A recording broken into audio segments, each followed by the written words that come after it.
Hey everyone, Dan here with the Designer Show with John Schrader and our guest Loren Schreiber, Schirber, not Schreiber, Schirber. Loren, welcome. Thanks for Thank you. being with us today. Glad Gosh, to be here. this will be cool. So uh, we'll get started here in just a little bit. A couple of quick intros here, commercial. So if you're joining us for the first time, be sure to check out our website over at chiefexpertsacademy.com, where we have different things for chief architect training and things that go with chief architect.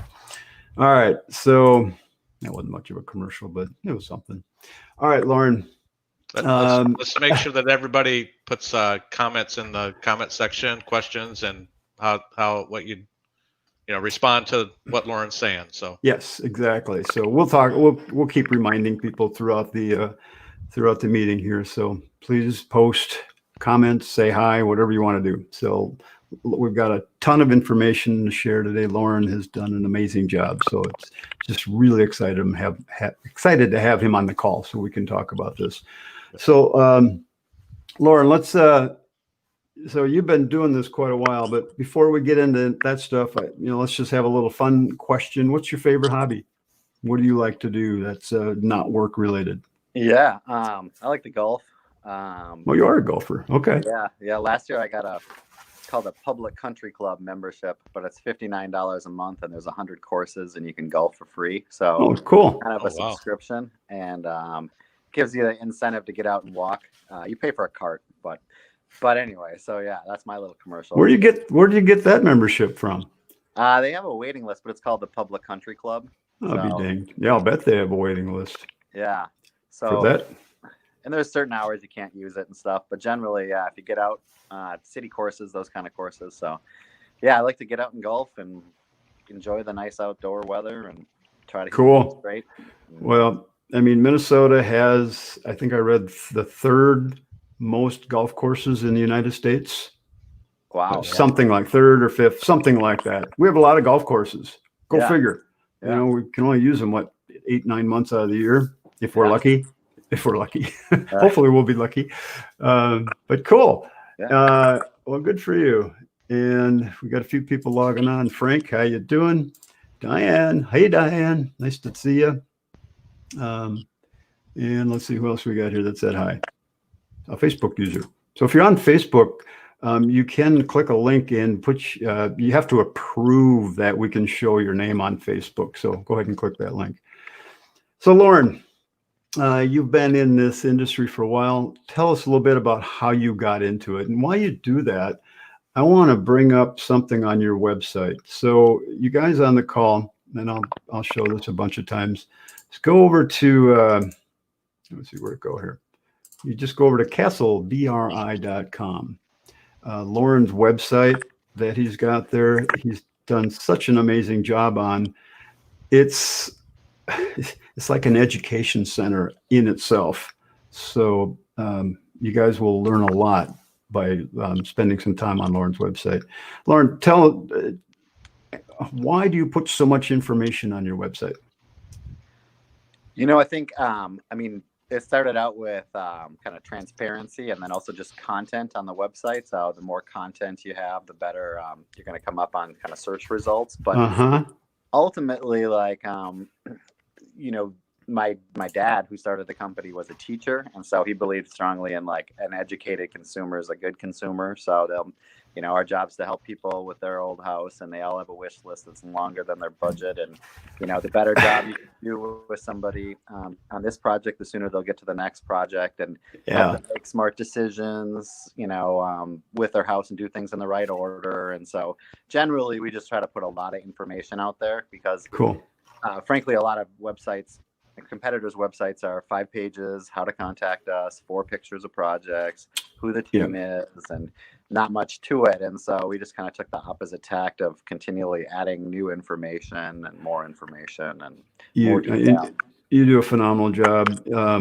And if you scroll down the homepage here, we're getting some crackling noise. I wonder where that's coming from. Hopefully that's not Loren's phone. Well, we'll keep working through it here.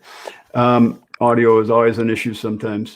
So if you scroll down on the homepage, let me try something. Let me just, oops. I muted Loren for a second there. Yeah, Loren, it's your phone. Oh, lost My him. phone. I think it was, but we'll keep working for it. I can mute you while you're not talking, and that might help a little bit.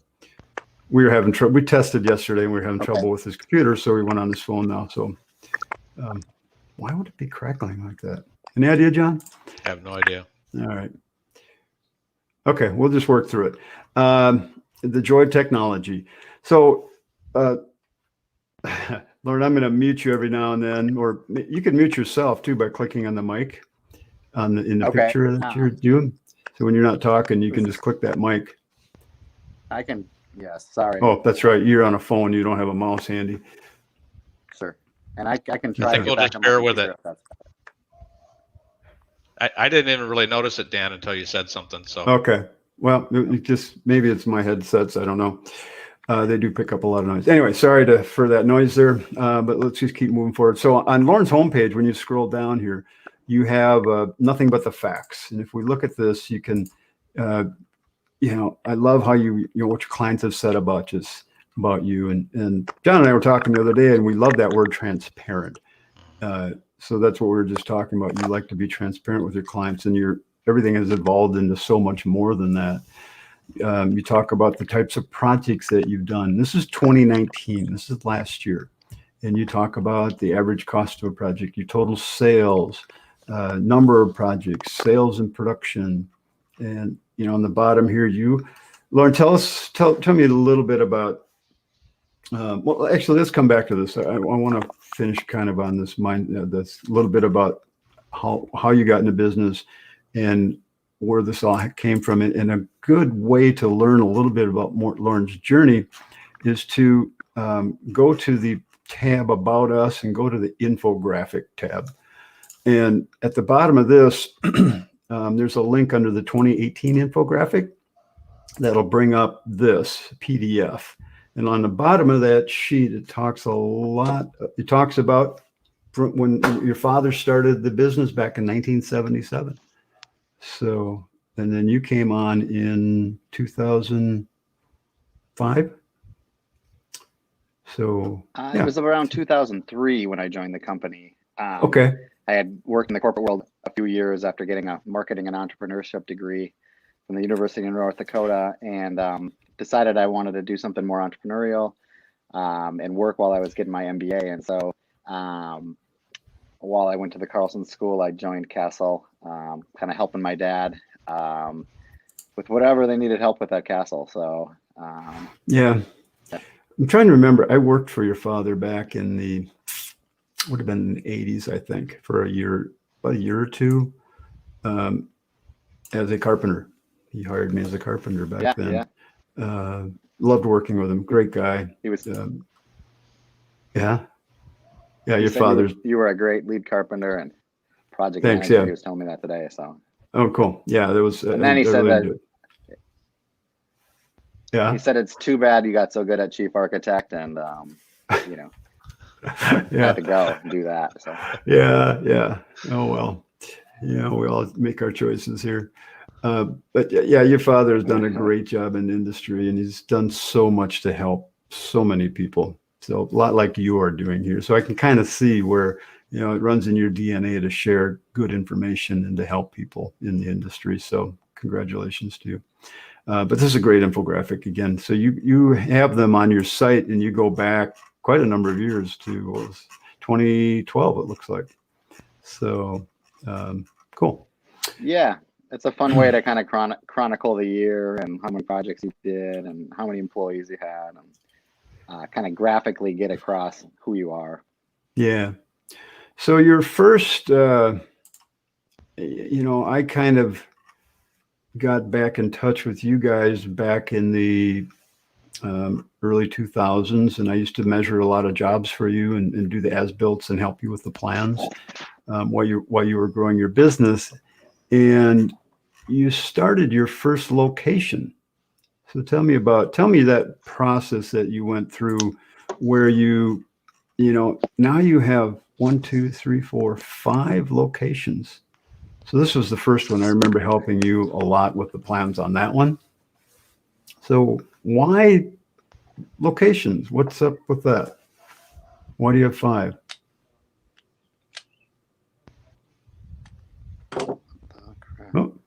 Oh, you there?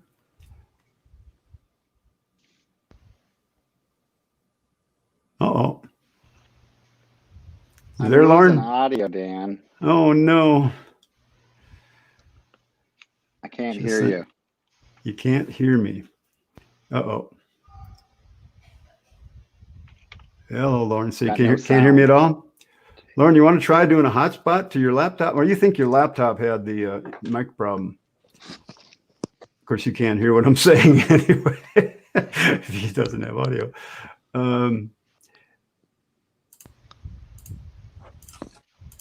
Loren, we can hear you. Can you there, Loren? Okay, yeah, do the earbuds. Hello? Yeah, can you hear us now? Hello. You're not muted, are you?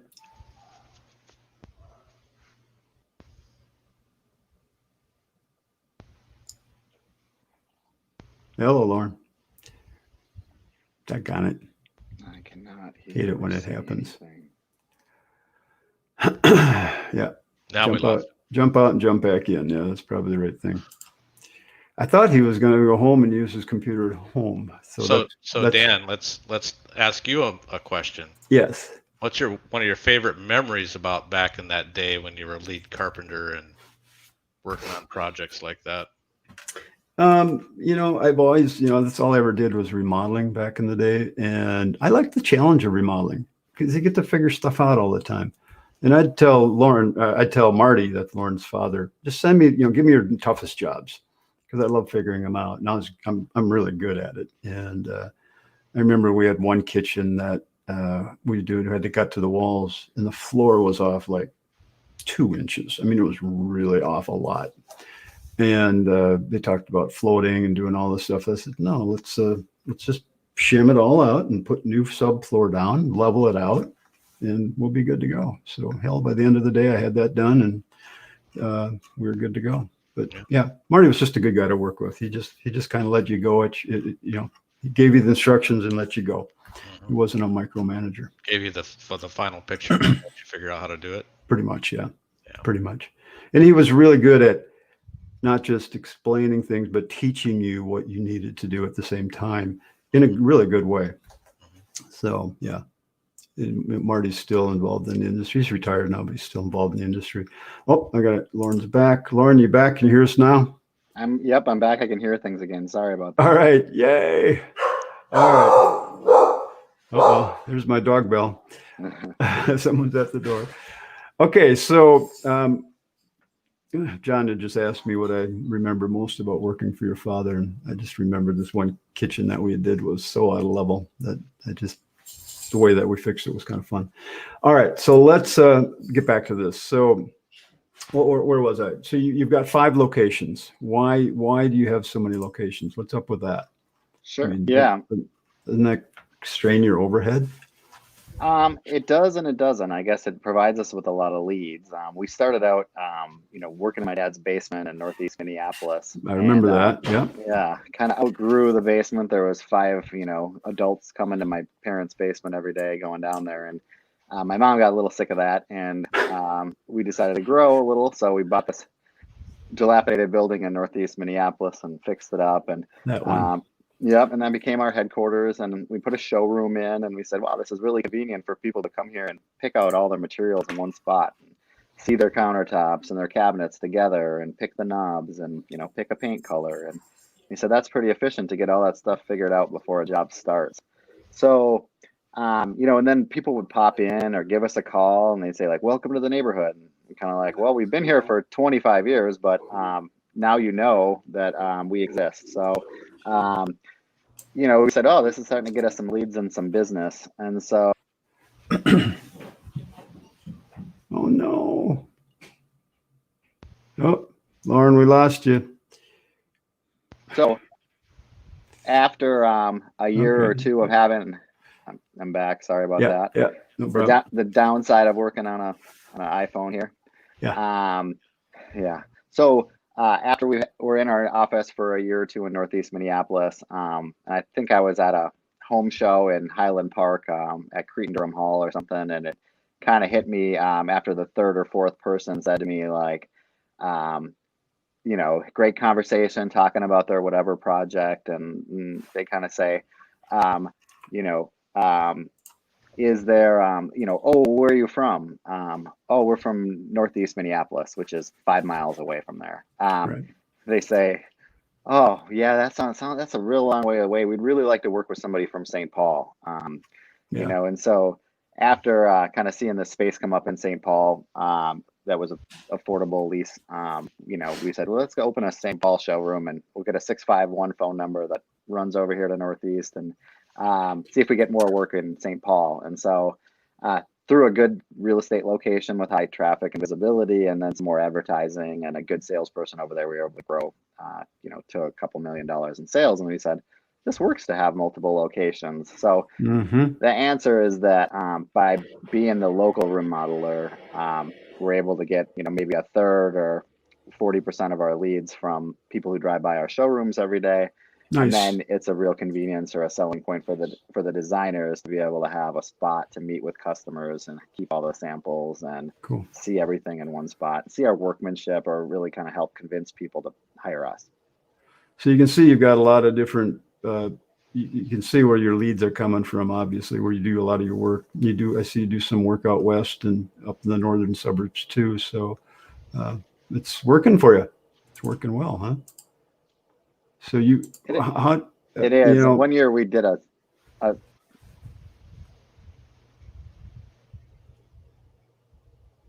Yep. Oh, you're still there. Okay. And right now, so you have, you say you have your headquarters. So this is the one, your headquarters right here. It's your Castle World headquarters. I love, you're not mincing any words on that one, are you? He's got the full-size banner on there. Did we lose him a lot again? That got it.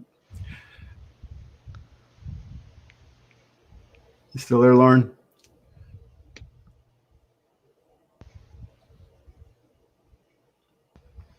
Okay. This is our first iPhone interview. I guess we have to make sure that. I want you to elaborate a little bit more, Dan, on Loren's dad and how he taught you and let you loose and stuff like that. I don't know. I had been I'd been self-employed before I worked for Marty, and then I don't remember why I quit. I was in a partnership and we split up. Yeah, I've got lots of those stories. So I was in a transition, trying to figure out what I wanted to do. So that's when Marty just said he had some work, and I said, sure, why not?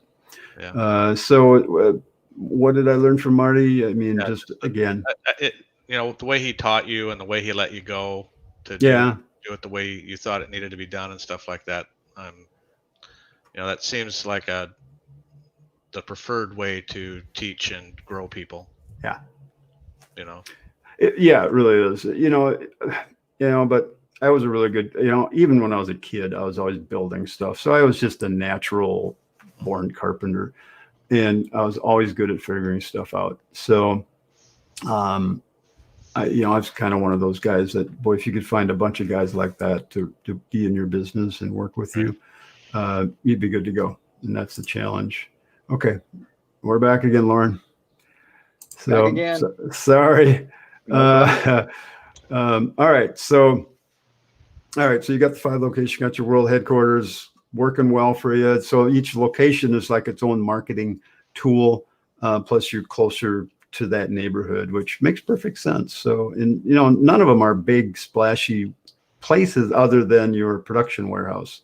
Looks like you do a lot of things there. We do. Yep. And we do a lot of stuff. It's kind of centrally located between the rest of them. Yeah. The other showrooms are small by industry standards. They're 600 square feet to 1,400. So, I mean, they're not 10 kitchen vignettes. There's one kitchen with doors where you can see the rest of the style. So, yeah. So, Who would be your first employee to hire? All right. Interesting question. Yeah. Um, Personally, I would say that my skills lie in marketing and sales. And so yeah. I think owners can sell and market and design probably on the front end, but maybe somebody on the production side Yeah. to take So over when we, running. so this is really a good graphic too, your management team. So, I mean, you've got quite a team here of managers and then all the carpenters that work on the jobs. So you've developed a really good base of people in your company. And how do you keep these people?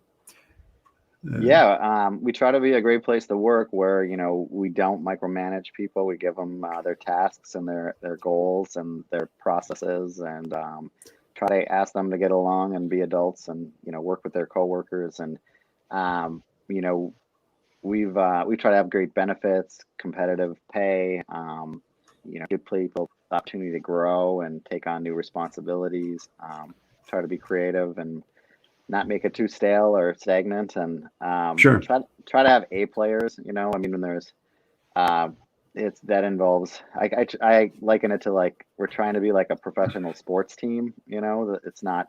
We used to say we want to be like a family, but you kind of, if you think about it, like you can't ever fire your family, right? Like Yeah. hey Yeah. son, you're just not making the grades, we're kicking you out, right? So you really have to think about it like it's great to feel like family, but at the end of the day, it's a business. And so, Yeah. you kind of have to look at it like a sports team where if you're not fulfilling your role, like, then we got to find somebody who can fulfill the role. So it's just, we're not perfect at the hiring side of things by any means. Half of people work out after a year or two. And then once they make it past that, people tend to stay a long time. So, if they're a good fit. So Yeah, well, I've been dealing with Amy. I've been talking with her for many, many years about training and things like that. And some of the other guys in your company I've known for a long time. So yeah, you got a good group there. And yeah, and then we try to hire, when somebody smart is moving to the Twin Cities and they say, I'm an awesome carpenter and I'm moving up here, and it's like, all right, let's try to hire them. And yeah, some of those fall in your lap, and then sometimes you're looking at resumes and saying, this person's worked a couple places that are real good competitors and sound like, they at least are trained in and know the industry, and let's give them a shot, So. Yeah. So John Bruce does work for Castle. We were talking, we were wondering about that the other day. I noticed that. So yeah, and you do a nice job of, really kind of, giving people the recognition they deserve, and again, just give them their job and let them go do it. And that's a great way to do it. But, along with that, when you talk about a sports team, great analogy, by the way. Alex was saying that, he loves the sports team analogy. Or Diane said that, sorry. It is a great analogy because you think about it, what happens on a sports team? Well, they go out and perform their job, and what's happening on the sideline? Everybody's measuring everything that they do. And when we look at what you've got going here, and the way you measure things, I mean, your job costing must be phenomenal. I mean, you must know every penny that goes everywhere within your business. So the systems that you've set up must really be working well for you.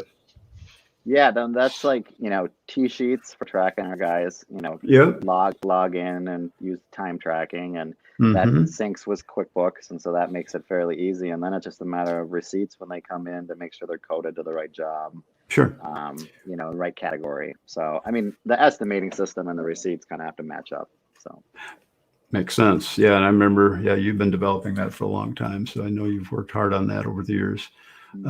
But let's just take a look at, let's go look at your process. So again, everybody that's on the call here, if you're watching the recording, go over to Castle BRI and just peruse through Loren's website. You'll learn a ton. I just congratulate you on doing such a great job and being so open and willing to share it with everybody. It really, I think what you're doing really helps level the playing field for everybody in this industry. I mean, everybody that works in this industry and works hard and does a great job deserves to make a fair living, a fair profit. And it's a lot of work. It's a lot of work. And you've done some really great things here to lay out how that comes together. You have a thing here called the design build process flow chart. So tell me about the philosophy that goes into your thinking of what you're doing in your company and how it works. Sure. Let's open it up here.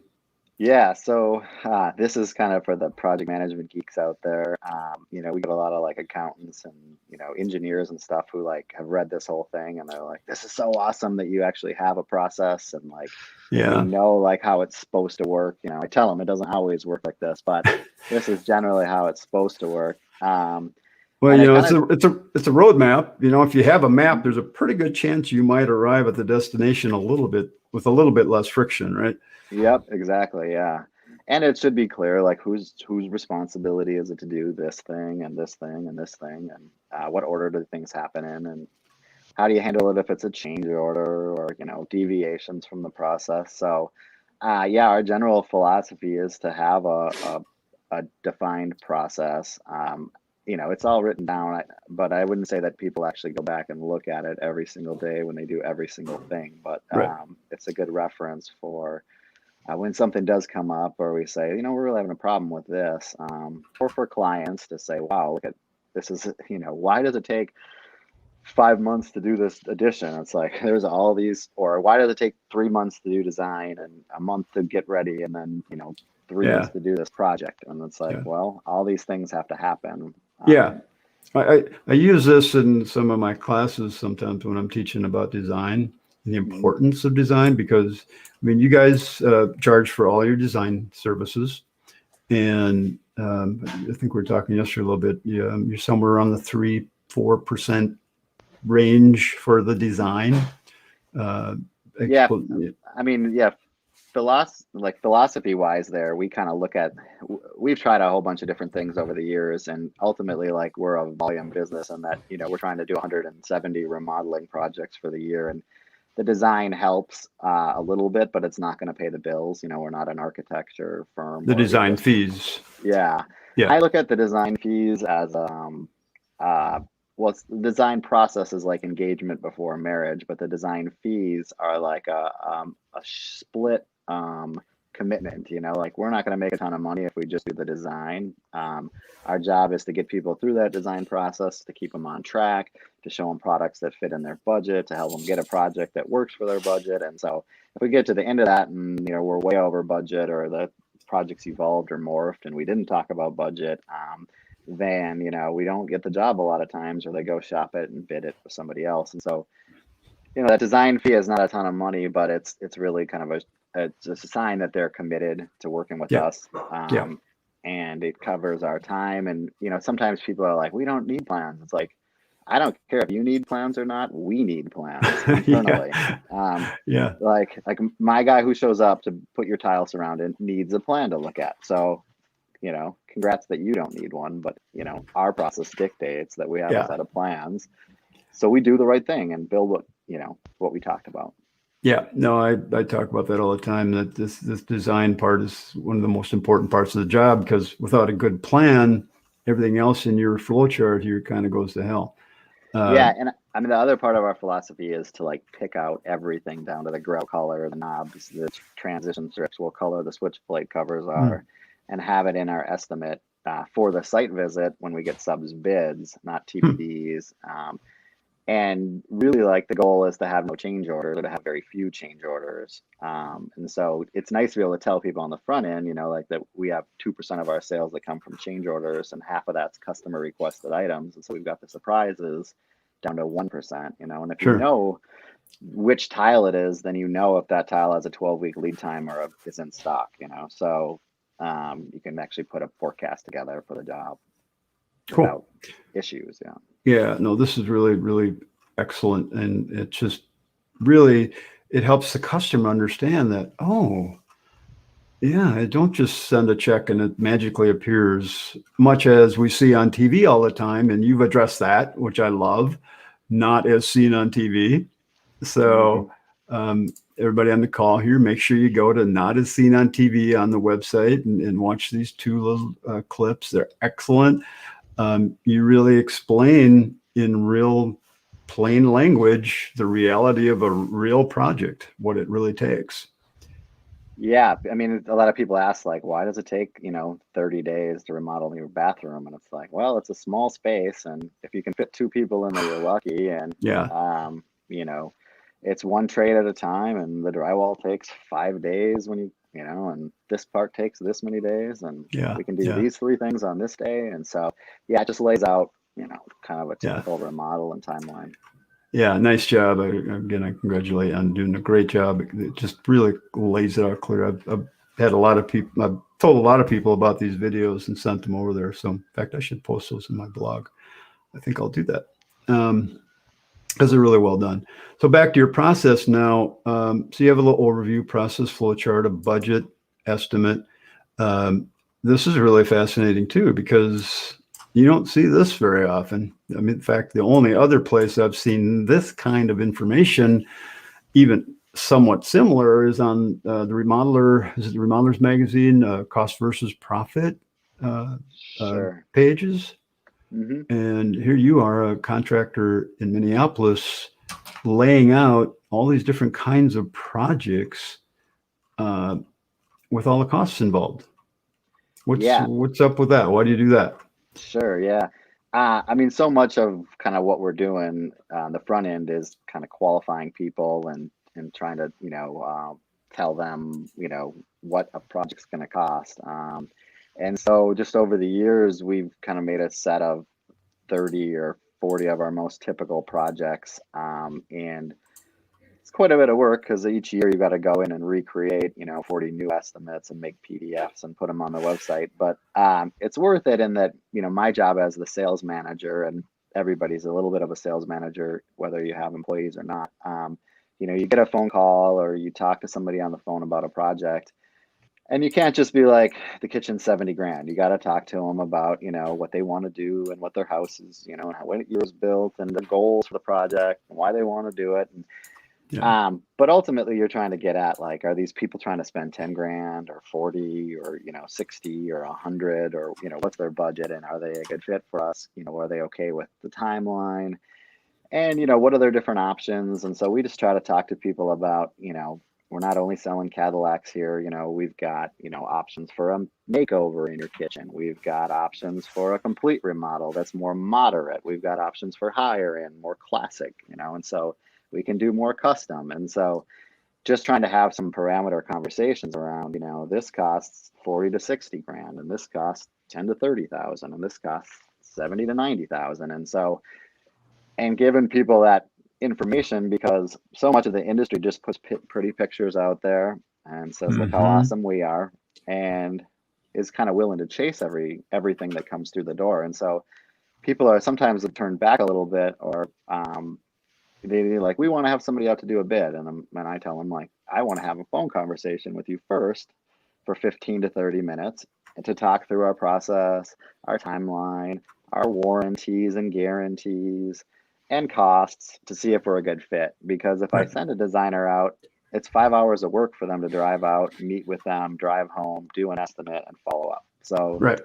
there's a definite cost to that, in that they could be working on somebody else's design. They could be going on a different, better lead.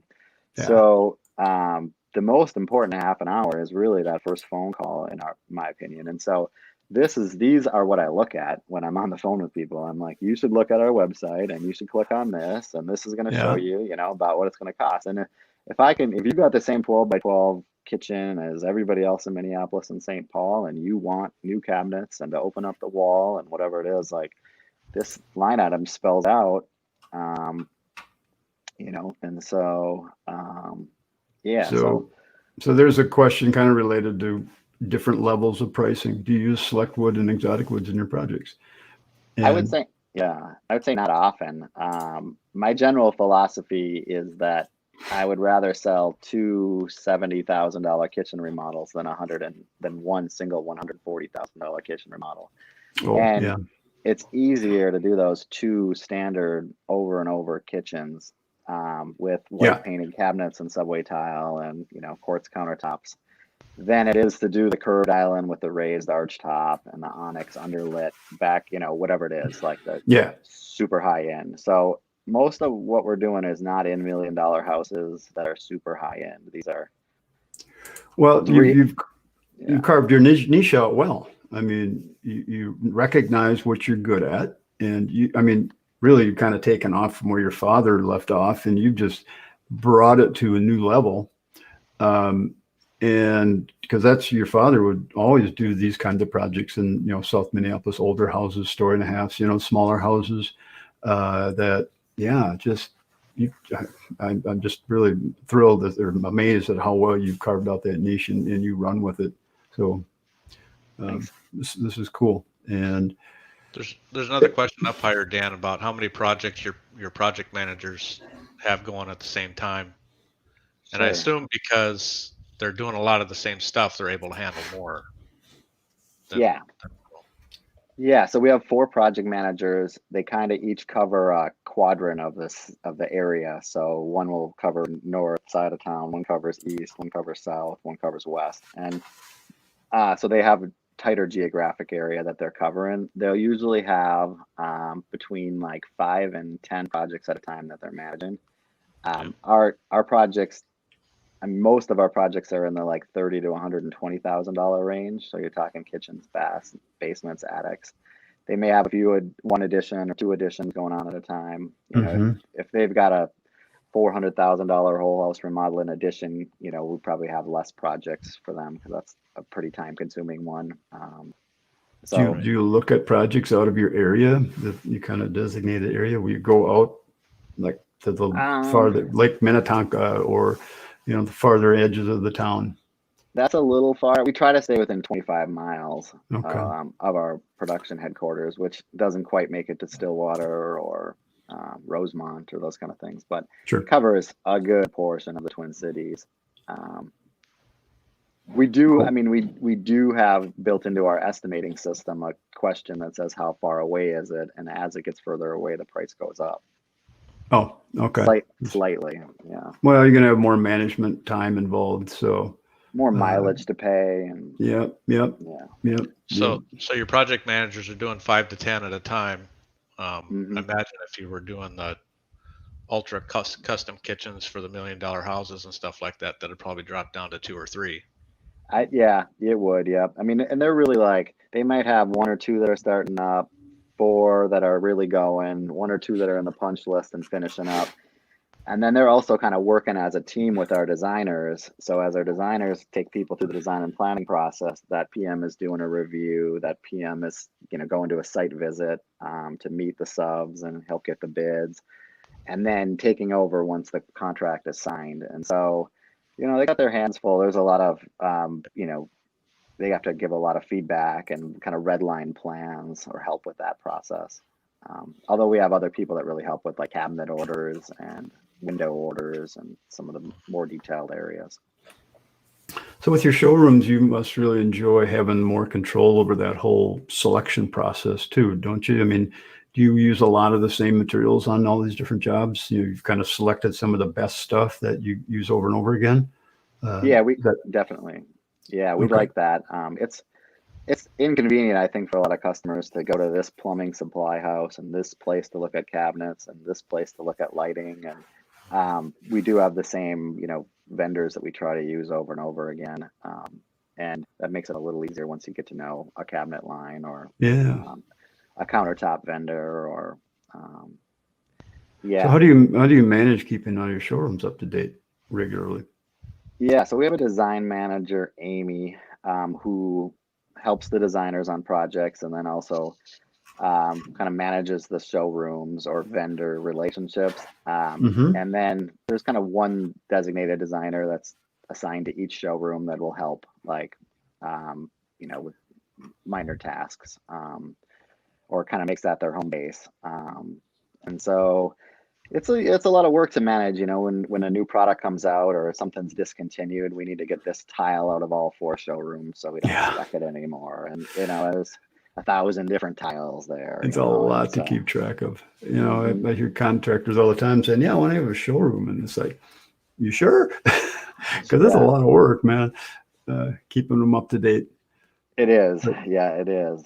But there is a definite benefit to it as well of just sales aspect. Well, yeah, I mean, you've laid out a bunch of them already. The marketing and just the exposure alone is invaluable. And then have a place where people can meet. Of course, that's probably been a little dicey these days. Just on and on. So a lot of benefits there. So yeah, I would say that they've never been high walk-in traffic. Like we're Okay. open by appointment only. So it's pretty much, for those customers in design. Well, before the COVID thing, were you still doing your educational things? Was a couple times a month? Yeah, we were. Yep. Okay. We'd have little educational classes on how to plan your kitchen remodel or how to plan your bath remodel or attic and basement. Were those closets good and for stuff. leads? Did you generate generate many projects out of those? Leads are one thing, projects are another, of course. Honestly, no. Like there was not a ton that turned into projects. It was Okay. a lot of do-it-yourselfers or folks trying to learn as much as they could. I think, I mean. Okay. Will you continue to do them again at some point? I think so. I mean, I think this new world we live in has opened up, the opportunity to use StreamYard or technology. Like, why not? Yeah. So I think, things are evolving and changing. There's definitely, in my opinion, when it comes to marketing avenues, the parades and the home shows and things that, appeal to a demographic that's older, like as old as Dan, that age, kind of, Just kidding. Thanks a lot. Anyways, Good one there, Loren. Yeah, I snuck that in there. Yeah, but the streaming and online and YouTube and other, website you can go to and watch something whenever you want. Like, Yeah. I mean, Yeah. that why not do that? Like create the digital content and share. Exactly. It, Yeah. Good for you. No, that's cool. What's it? We got a question here. How are you dealing with the current material shortages, price increases? Yeah. Just we've had to adjust our estimating system, our double the price of all the lumber and decking and those kind of things. I know, it's scary, man. It is, yeah. I mean, so far we've had to wait for a few things like, that we've not been able to get or had to, delays on.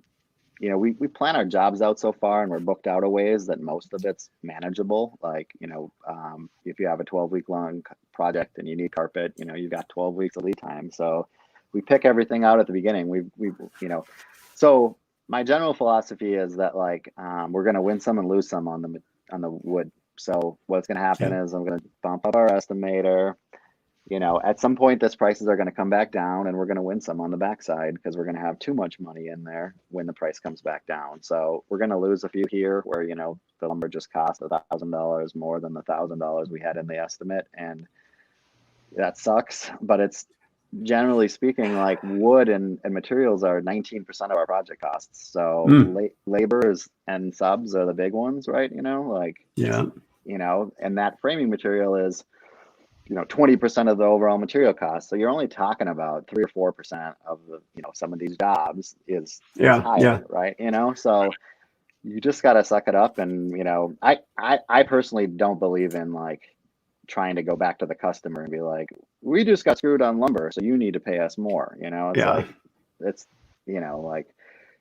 If you have a different business model where your time and materials or whatever it is, then, great, that works out for you. But and I imagine your lead time from signing to starting is not too far apart. So 4 to 6 weeks, Yeah. I mean, yeah. So it's longer than and then it'll be another month before we need material. So the lumberyard isn't going to guarantee the prices. So no. We just got to try to forecast where it's going to go and plan ahead and assume that we're going to overprice some when the price comes back down and that plants will come back online here with a general economics of supply and demand. Yeah. So you've got a great Q&A section, frequently asked questions. So this is going to answer a ton of people's questions. I see you put your different forms that you use right here. What is this? This is choosing a remodeling contractor. Oh yeah, this is a nice article. Did you write this? My wife did when she worked for Castle 18 years ago, but really through kind of an interview process with my dad. Okay. What should the average person think about when you're interviewing meeting with contractors. So Wow, a lot of information here. You write a book, man. It's pretty much a book. It's like 30 pages. I joke that Holy it's like if you need something to help you fall asleep at night, it's pretty thorough. So, yeah. No, that's quite a document. Holy smokes. That's an education in itself for a contractor. Read this thing. It is, yeah. Yeah. It's a little bit of a roadmap of like our philosophy and ways and how to, Yeah. What's the remodeling process. I love how it's so customer focused. I mean, you're really trying to educate your clients. So tell me about we talked a little bit about your closing ratio, if you're okay to share some of that information. Sure. If you Yeah. Philosophy wise, my philosophy is that, you have to do a bunch of marketing or some marketing to get leads so you can pick the best ones and go after those and stay focused on a certain niche or area. We get a lot of leads, like maybe 6 to 10 leads a day. And so it's more of like a spigot of like so many that it's hard to keep up with. But half of those are handyman or small projects, and some of them are for bigger projects. And so, it's really about kind of getting back in touch with those people and scheduling, try to schedule a call with each of those leads. And so, of the people that contact us and I say, please schedule a call through this app on our website, about half of those people actually do that and schedule a call. So, sometimes we're sending back like links to our website, like here's an example of a kitchen remodel cost or a second floor addition, and we're kind of looking at, sharing that information. And I think that disqualifies some people who just didn't look on the website or see, sure, what it costs or whatever. But, and I think some of that happens naturally through them talking to other people or whatever else too. So if I schedule a 30-minute call with people on the phone, about half of those move on to meeting with a designer because, our timeline of design taking a couple months works, our price range of, their project versus their budget works. Overall we're a fit. So I would say about half of the people that we get in touch with or talk to become an appointment. Of those on small projects or handyman, we probably sell about half of those, or 50%. I mean, it's pretty high. And our small projects or handyman projects might be $1,000, $2,000, $5,000, $10,000, $25,000 projects. Sure. So maybe 70, of build a screen porch or whatever. So they're not necessarily tiny projects. Bigger projects like kitchens, baths, basements, attics, I would say that about 25% of the leads we go on become projects. Now this might be after 1 year, right? So yeah, some people right away are like, let's do it, we're gonna get going. A lot of people come back 6 months or 8 months later, people are gathering information. Yeah, that happens. And most of what we sell are wants, not needs. And so, true. Right. That becomes really apparent when COVID hits and everybody puts it on hold. So tell me a little bit about your educational home tour that you do. I mean, sure. you do your own home and garden. What do you call those? Home tours. Parade of homes. Parade of homes. Yeah, there you go. Yeah. So right we spent a lot of years kind of participating in the local parade of homes and some other Minneapolis St. Paul home tours, and ultimately decided that the hard part was that you want to show off your biggest, best, nicest project because you're paying $3,000 to be on the tour. So okay, you show off your 2-story rear addition with a kitchen remodel and a master suite above, and it's got white cabinets, and okay, that's awesome, and it works because it applies to a lot of different kind of things and you get a lot of traffic. But everybody who goes on these tours are like, all there is these $1 million houses with these $500,000 projects, and I really just want my mudroom remodeled, right? Yeah. And so it's so unattainable and over their head that we're like, we could never just show a mudroom or a bathroom because it would be a waste of our investment. of time and effort and whatever Right, else. So right. we're like, we need to just show 12 of our own projects that are, real life, everyday, down to earth remodeling projects, Mm-hmm. and maybe have it the same weekend as the parade of homes, but just have our own tour. And so Yeah. what would it take for us to put together a little guidebook, mail it out to our customers, do some advertising, get some yard signs and some directional signs, and, give some customers a discount to be on our tour.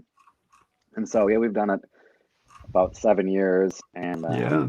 it's been it's another one of those ones where, like, it's a lot of work to have, Yeah. 14 employees work Saturday and Sunday from noon to 5, and go punch list all these houses for a second time because you want it to look great during the tour, and discounts for being on the tour, and Yeah. So, it so all. you're giving your customers a discount plus a facelift Well, I mean, or stuff? it's like usually like a $500 to $1,000 discount off the project. Yeah. And Yeah. then, we're sending flowers over, and we're sending a cleaner to their house. And, Oh, wow. I mean, it's Yeah. a lot of coordination. And the employees, especially on the production side, are like, you telling me I have to work on the weekend in the fall? Like, Uh-huh. you're kidding me? So it's a lot of work. It's hard. We're moving towards like a smaller, localized, like 1 year in Southwest Minneapolis, and the next year in St. Paul, and the next year in Northeast. It's a good idea. Yeah. To have 5 houses or 7 houses. Because, over the course of it's another one of those, I'm not a big fan of branding, but it is a branding thing. Like, Right. Yeah. you maybe get 50 leads during the course of the weekend, which it's really a lot about, like, people who are thinking about hiring you. So most of what it is people who are like, we got a bid from Ashley, and we're trying to decide between your company and another company, Yeah. and this is like, hey, they just went and saw 5-year projects and met your project manager and your office manager and production team, and ask questions and open cabinets, and it's real hands-on. And so, Right. yeah. Well, yeah. Yeah. Well, I mean, you keep doing it, so it must be generating some business for you. Yeah, it Yeah. is. It's, I think the other half of it is, besides the people who are thinking about hiring you, is like, you're doing a bunch of marketing. From a marketing perspective, I believe in, like, I'm not Coca-Cola. I don't have enough money to, like, always be advertising and everybody to know the name. So Yeah. you kind of got to look at it like a rifle approach, where you're really targeted, but then you still don't have enough money to be out there all year round. So this is more Right. of a philosophy of, like, I'm just going to advertise and spend a third of my marketing budget in 2 weeks to really be noticed before this home tour. Okay. And then do it in the fall, because it's harder to stay busy through the winter, right? Like, that's the general philosophy of, like. Yeah. Cool. Well, yeah, I get a kick. You mentioned you're not a fan of branding, but I've never seen anybody brand as well as you do. So you got a great brand. Yeah. I just say that from a marketing perspective, like you'll talk to, like, people with glossy magazines for $4,000 print ads, and they're like, don't expect leads. This is branding, right? Oh, And so that's yeah. where I'm like, I'm a fan of leads, right? I need people who are going to remodel to call me. That's the point of doing this, right? That's kind of why you're here, right? Yeah. So there's a picture of your team. I assume that you keep those fairly current, and this must be in your in our warehouse. Yeah. We're gonna take a new one in a couple weeks. We're Okay. gonna have to have the masks on and get outside to a golf course. So. Oh, Yeah. There you go. Yeah. And talk about how you go about finding people, and that like many companies, you're looking for people. So you've got a great page here talking about the different types of projects or positions you have open. So tell me a little bit about that. Yeah. Well, we're actually just in the process of hiring a HR manager, HR generalist with experience in recruiting. So Okay. I'm seeing it as, I mean, I know that the key to having a great company and growing is having great people and great employees on the team, players. And so, so that is going to be their job, besides being an HR person, is to help us hire, a lead carpenter and a project manager and a designer who can, use chief architect and estimate and top of a million details. So that's going to be their job. Right now, we are not super great at it. We put it on our website, and we put it on Craigslist and maybe Indeed, and collect resumes and do some interviews and have a group of people do interviews to get multiple opinions, and hire and train. The training is kind of the key for a lot of it. We've got a really thorough training process that's a month and a half of shadowing people and getting trained in on different topics and different areas, and that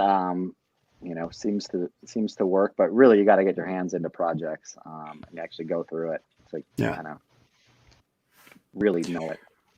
Cool. Well, if anybody on a call here is looking for a job, you're guys looking for good people. We are, yeah. We say that we need unicorns on the design side who can design, estimate, and sell. So, our estimator is pretty easy to use. It's an Excel spreadsheet, but you really got to be able to sell, the company and yourself, and sign contracts, and also design and be creative. So it's a unicorn type position.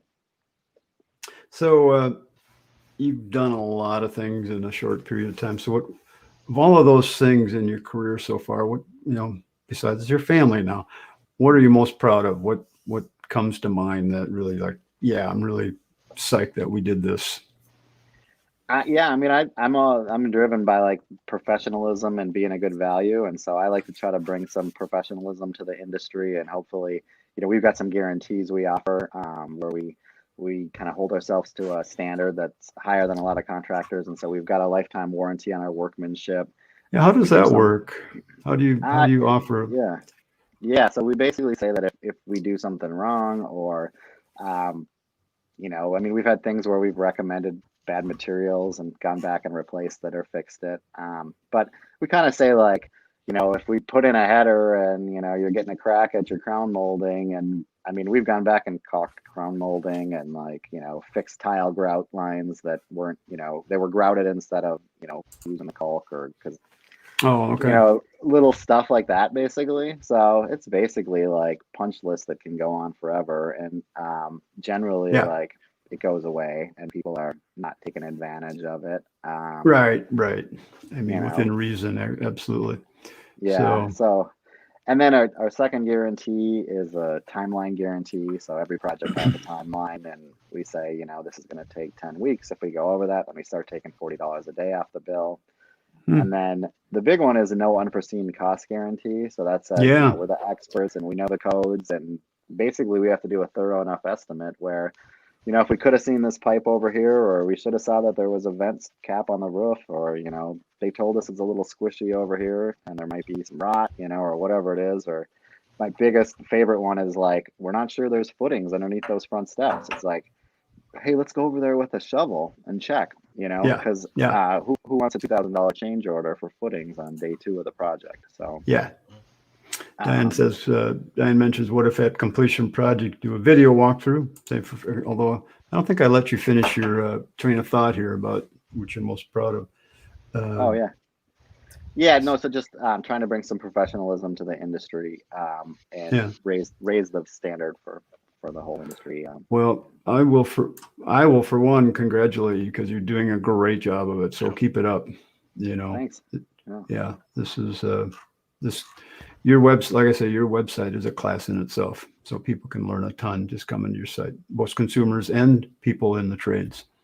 So it's just the right way to do it, the right way to be in front of people and say, hey, this is what it's all about. Diane just mentioned, what if at completion project you do a video? I imagine you do a bunch of that anyway, don't you?